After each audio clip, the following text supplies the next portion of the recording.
What's up guys, my name is Ace, and welcome to today's episode of Spawn Guides, the series where I cover all of the most common spawns and how they behave on every map in Call of Duty Ghosts for Domination.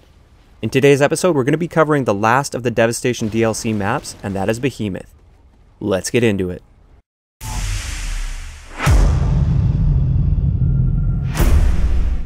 Alright guys, so having a look at the spawn map on Behemoth, the first thing you'll probably notice is just how clustered the spawns are.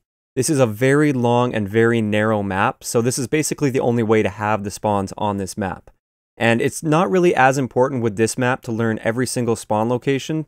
It's more or less you just want to learn where the clusters of spawns are, because oftentimes it'll be impossible to tell if it's going to be one spawn or the spawn that's just on the other side of the wall from that spawn.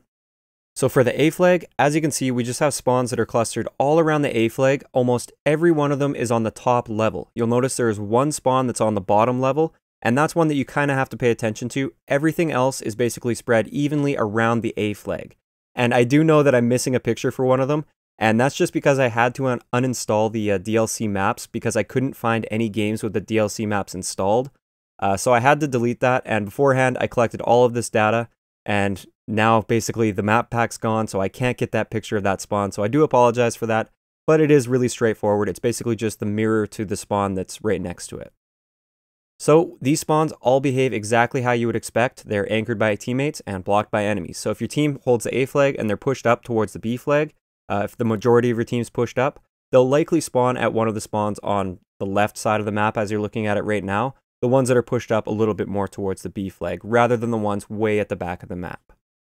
Getting over to the C flag, once again we have a ton of spawns, but these ones are spread out a little bit more than the A flag spawns. So we just basically have, once again, the spawns that behave exactly how you would expect them to behave. We have ones towards the back of the map, where you'll spawn if you are really pinned in to your spawn, or if you have teammates that are anchoring the spawn way back there. And then you have ones that are pushed up towards the B flag. The one that you really have to pay attention to, or I guess it's the two that you really have to pay attention to here, are the ones that are basically stacked on top of one another. So there's one spawn that's on the top part of that big long skinny thing down the middle of the map, and then directly below it we have another spawn. So just be aware of that. Like if you're on the top level, it is possible for an enemy to spawn directly below you, and vice versa. If you're on the bottom level, it is possible for an enemy to spawn directly above you.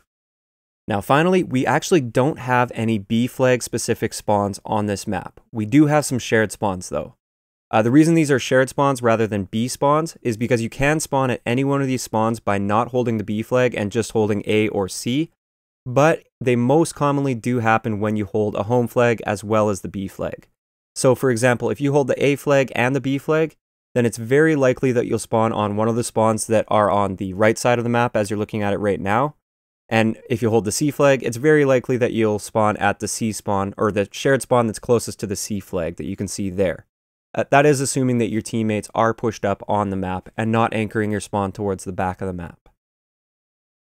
So that's all I have for the spawns on this map. I know it was a really quick one, but this is basically how this series is going to go from now on. Like I said in the last episode, we're no longer doing the spawn tests just because it's a lot of work, and it seems like the views on this series have been declining a lot, and I just don't want to put in a ton of work into something that isn't even viewed nearly as much as something like a live commentary that takes a lot less effort for me to make.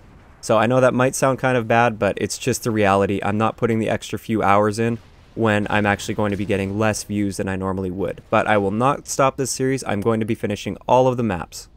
So if you enjoyed the episode, a like rating is always appreciated, and don't forget to subscribe for more if you haven't already. I'll talk to you guys next time.